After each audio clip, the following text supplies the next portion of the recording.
Hi, hello, and if you're new to the channel, welcome. If you've been here before, welcome back. Now, winter is fast approaching and it's time to winterize my narrowboat, the Grey Wagtail. So what I'm going to be doing in this video is going over some of the things that I'm doing in preparation for winter. So I'll be looking at my heating system, and I will be cleaning the stove again in the boatsman's cabin and also sweeping the chimney. I will be looking at the Webasto heater and doing the limited amount of servicing I can do on that, which basically is just checking out the filter to it and checking the pipework and giving it a bit of a dust and making sure there's nothing obviously wrong with it. And I will be looking at the diesel stove in the lounge area, because I now know how to take it apart more fully and get right into its guts. So I'll be diving in there, giving it a good clean out as well, and also sweeping the chimney of the stove in the cabin.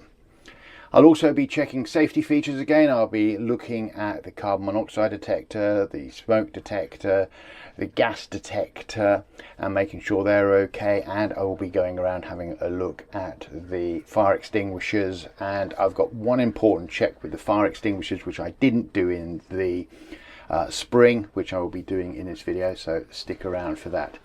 And finally, I'll also be looking at the engine, just sort of checking things out, making sure the coolant's okay, making sure also that the coolant is okay in the Webasto heating system and the diesel heating system in the lounge. So if you want to have a look at all of that, please stick around.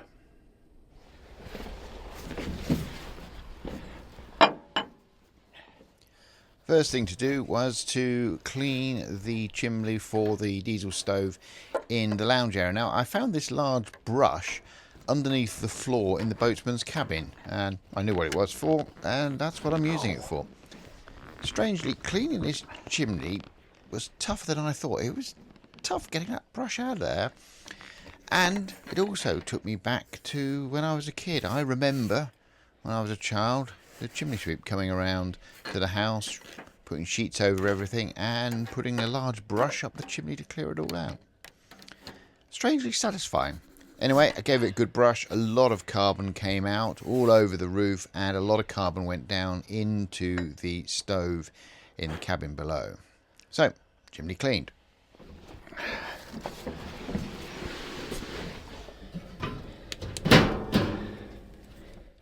The next thing to do was to clean the stove in the main cabin, and you can see the burner cage down there, and you see that sort of shelving, and I couldn't get that out when I cleaned the stove back in the spring. Now if you look in this beam of light just towards the sort of top of it, you can see a small metal sort of thing sticking out, and that was the thing that prevented me from getting the shelf out. And I discovered you can just bend them up and then lift the shelf out in two halves. So I removed the burner cage, and then I bent up those tags that were around the side. You can see me bending them up there, and then I could lift out the sort of shelf arrangement in two halves. Quite tricky to do, but possible.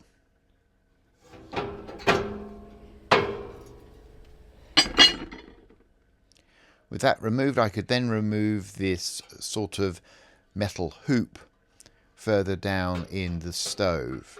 None of this I was able to get out in the spring because I couldn't remove that sort of first plate. Now, getting this out of the stove is a bit tricky because it's bigger than the hole, but if you bend it very, very carefully, bend it slightly, it will come out of the top of the stove. I could then get to the burner pot at the bottom and give everything a good clean. There was a surprising amount of carbon down there actually, particularly around the point where the diesel comes into the stove.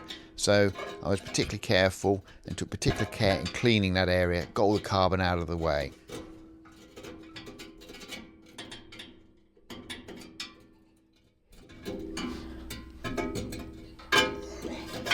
Next it was out with the brushes, and I gave all the coils a really good clean, and in particular concentrated on the burner pod at the bottom of the stove because I hadn't been able to successfully clean that in the spring because I couldn't get the plates out of the way. Next, it was out with a hoover to remove all the carbon at the bottom of the stove. Finally, it was time to put the stove back together. First, the circular plate had to go in, and again it had to be bent slightly to get it in through the hole at the top, and I then positioned it at the bottom of the stove, taking care to fold in the clips to hold it in place.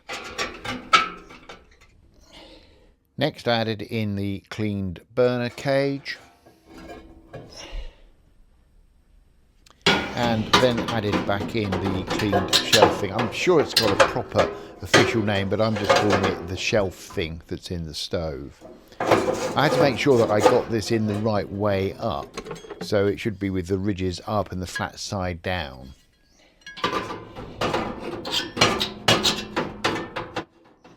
And once I had it in place, I then bent the clips back to secure it. A final clean with hoover and I was done.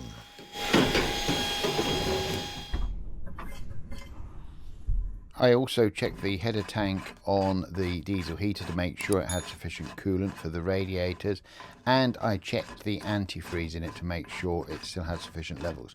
I also took this as an opportunity to check the antifreeze levels in the engine coolant and in the coolant on the Webasto. Checking the antifreeze is fairly straightforward. Now, to check that the antifreeze levels are still okay in the coolant system for the engine and also in the heating system, I need one of these devices. It's a hydrometer. Basically, I suck some of the coolant up into this tube here. This hydrometer then floats, and the level of the liquid on this scale up here tells me what the level percentage is of the actual coolant and antifreeze material. This one here works for, I believe, methanol and glycol, so it's ideal for what I need here on the boat, or so I understand. Okay, so to check the coolant level, I first need to take off the cap here on this expansion tank on the Webasto heating system. This has the longest thread on it in the world. Okay, that's the top off. And then I put this in, and I've got to give the bulb a good squeeze because I need to draw up the coolant to the point where that bulb floats, and that bulb is floating. And then I need to read off where it is on that scale. Now that is showing me, I can't quite see it at the moment, so I'll go and look that up closer once I've taken it out of there, but that looks okay to me. It looks like we've got the correct amount of antifreeze in there, so that's good. And I'll do the same on the other system in the lounge, and I'll also do it on the coolant in the engine. Finally, a check on the radiators. I've got one radiator in the bedroom which is heated from the Webasto heater.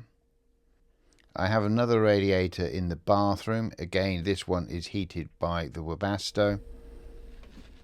And I have a third radiator just outside the bathroom in the corridor, which is heated by the diesel stove in the lounge.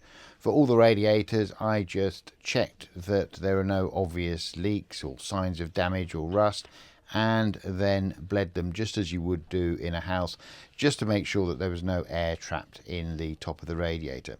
All three radiators were fine.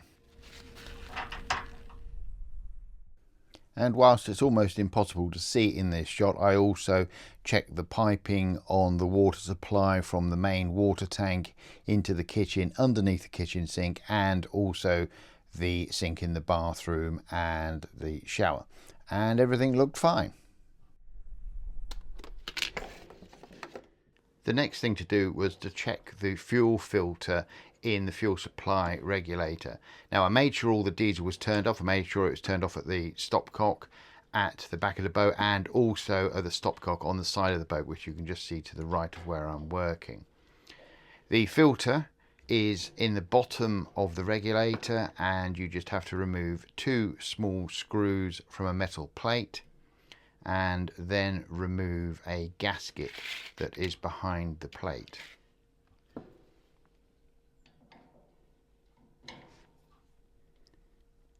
Once the gasket is removed, there will be a small outflow of diesel, so make sure you've got a tray in place to catch that, and the filter will then just slide out. It's a sort of whitish filter, 2-3 inches long, you can see it there. I then took the filter away and cleaned it in fresh diesel.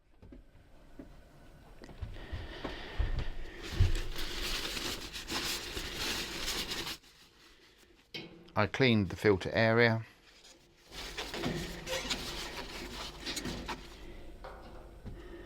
I gave the filter one last check and then put it back in the fuel regulator.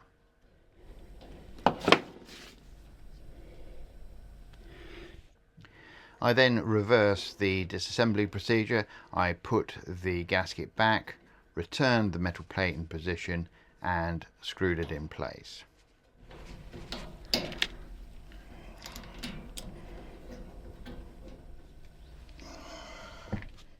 I turned on the diesel supply at the main tank. I checked that the diesel valve was clear into the stove, and then I turned on the supply to the stove and turned on the regulator. What I wanted to do here was check that diesel was getting into the stove and that there was no leaks from the regulator. Although it's difficult to see here, looking down from the top, I could just see diesel flowing in. You can just see it sort of twinkling there in the light at the bottom. So that confirmed that diesel was getting into the stove, and I checked the bottom of the regulator to see if I had any leaks, and it was all nice and dry. Success.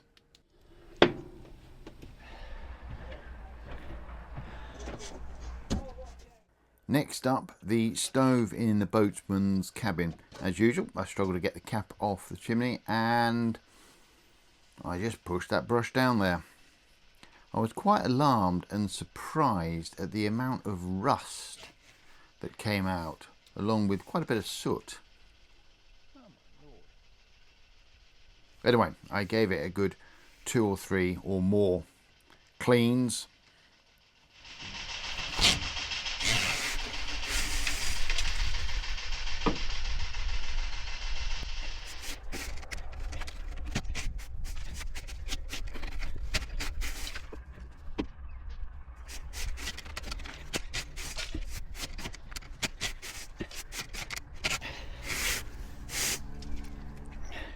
And then went inside to see what had fallen down into the stove.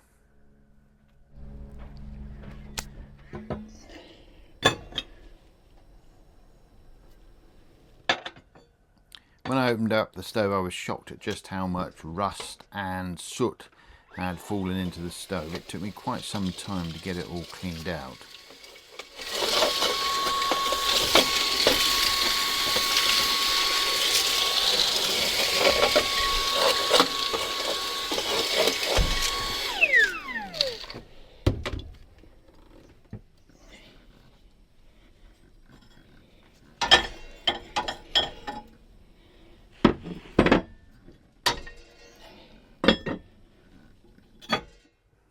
Now this hook thing is dead handy for getting the soot, ash and general rubbish out of the sort of corners of the stove.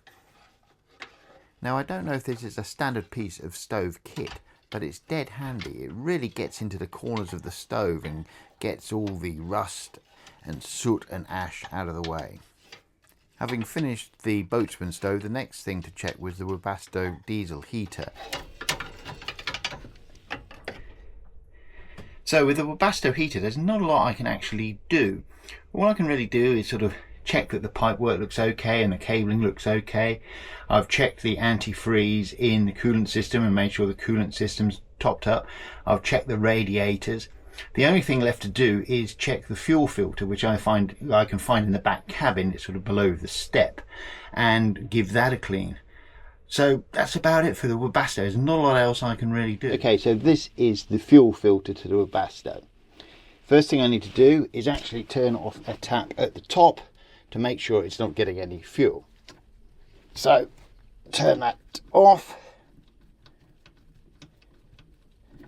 So that's firmly off.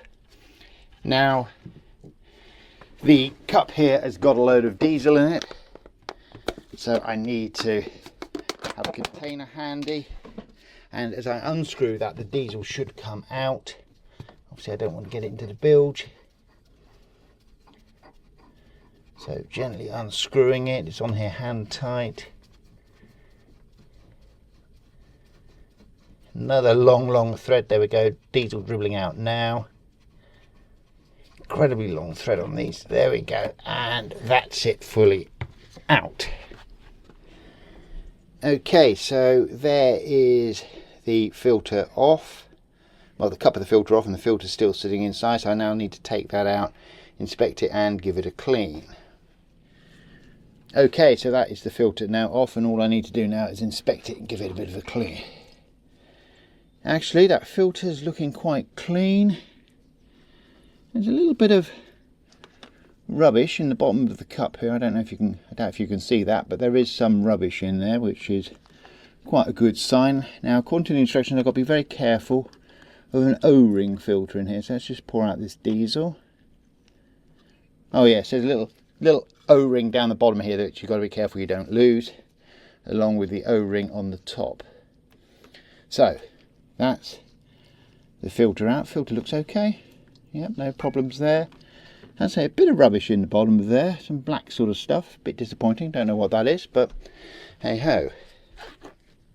Okay, so I've just rinsed out the dish here with some paraffin, which is one of the recommended cleaners for these. I'm just going to give the filter a clean in it. There's really nothing much, a little bit of dirt coming off the filter, nothing too much, which is good to see. Well, actually it's quite a bit coming off, but overall not too much. So that's the filter looking clean, looks pretty much good as new. And then also just rinse out the cup with some more of the paraffin, and that's that done. All nice and clean now, and I can put it back together, making sure I've still got the O-ring in the bottom there. Now it's just a case of screwing it all back together and getting the Webasto fired up. Now, one bit that I didn't feel is I've had to refill this with fresh diesel. The reason I do that is because quite a lot of air in there, and what happens is when the Webasto starts up, it's going to draw the fuel through, and it only pulls through a very small amount of fuel at a time. So if there's a lot of air in here, what's going to happen is the Webasto system is going to think, oh, I've got no fuel, I'm out of fuel, and keep shutting itself down. The book says that basically it may take you sort of 5 or 6 goes to get it going, and you may have to do a reset on it. So we'll see how that goes. Anyway, I've got this refilled here with fuel. I've got to be a little bit careful now so that I don't spill it. I need to line that up, and without dropping it or crossing the thread, screw it back into place. I'm getting a little bit of fuel dribble here. I overfilled it slightly, and as I'm spinning it, fuel's coming out, which is not good. But screw that back into place, just hand tight, and we're done. And I got a little bit of fuel down into the bilge there, so I'll have to go in later and mop that up. But only sort of less than a teaspoon, I would say, possibly a dessert spoon. And a little bit of spillage on the deck here. So this is the Webasto pump, and I've checked it for leaks and it looks all okay, so that's good. And I've also had a look at the piping coming down from the filter and along the underside of the flooring here, and it all looks okay as far as I can see. No obvious leaks or problems with it. Okay, so the moment of truth, and this is the bit that has me worried, because basically I've cleaned the filter now, I've checked everything out, I've made sure there's diesel in the filter cup, so it's not going to suck through a lot of air, but there's still going to be some air in there. I can't get all the air out of the system, so it may take 1, 2, 3, 4 or 5 goes to start properly, and it may need a reset, so we'll just sort of see how that goes. First start attempt.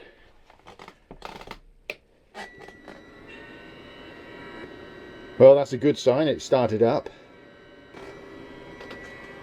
And that sounds like a regular start, but it's probably just sucking air at the moment, or will be at some point. All I can do now is leave it running and see if it starts up or if it shuts down. If it shuts down, I then have to restart it. That ticking sound you can hear is the fuel pump working. Fuel coming through, hopefully. Not too much air.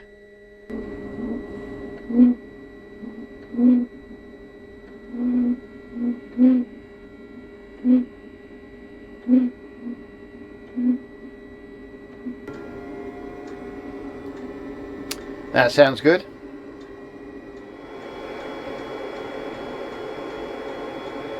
Wow, it's producing a lot of smoke outside now, which I'm going to take as a good sign. I don't normally run it with the side hatch open, so I don't normally see all this smoke.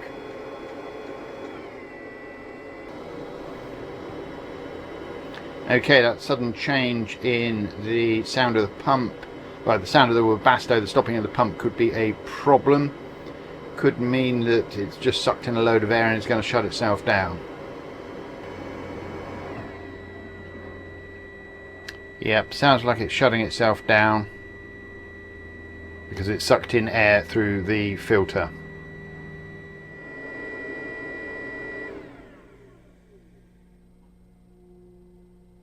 Okay, so that's the Webasto shut down because it's detected a fault, which in this case is the fact that there's some air coming through with the fuel.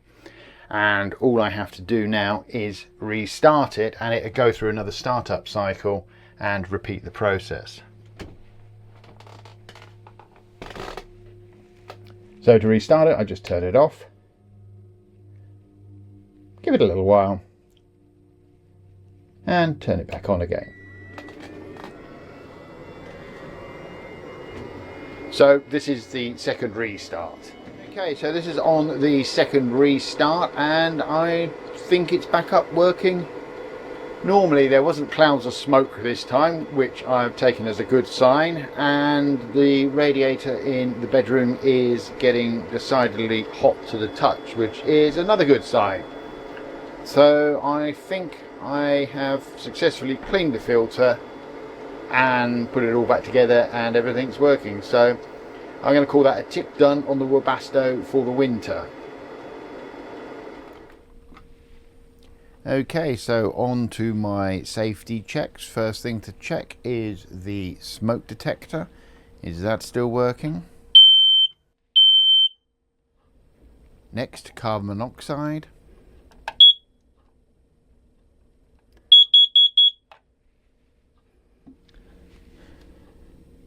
And finally, the gas detector located down near the floor.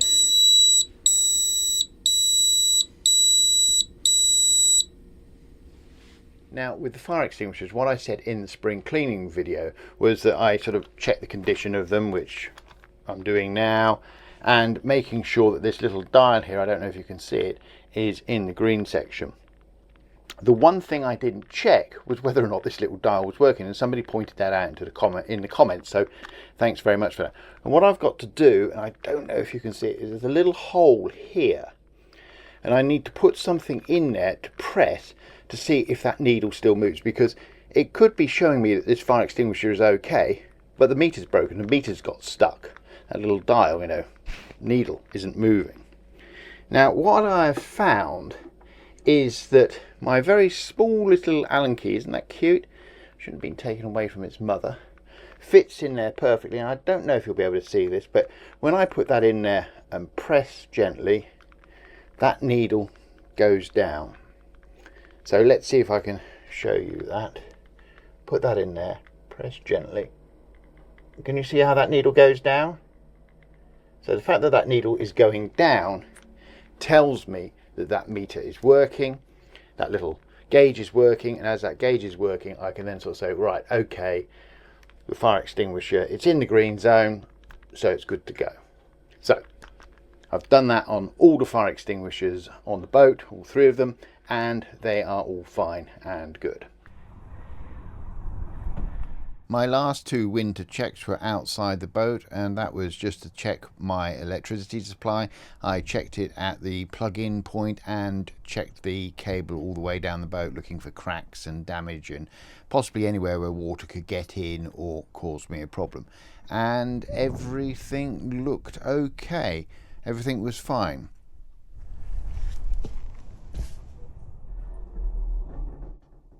The last check was the gas locker and the gas bottles.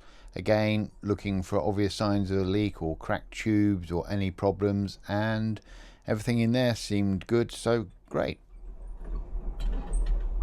Okay, thanks for watching for this long, and hopefully you found something useful or interesting in there about how I go about winterising my narrowboat.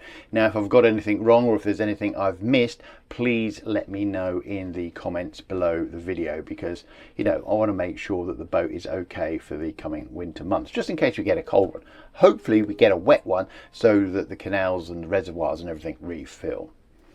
Anyway, on the screen now you will see a QR code, and if you scan that, that will take you through to a free newsletter about the Grey Wagtail. The link for it is also in the description, along with links to any of the equipment that I've been using or any of the stuff I've been using in this video. Anyway, again, thanks for watching for this long. I look forward to receiving your comments on this. Bye for now.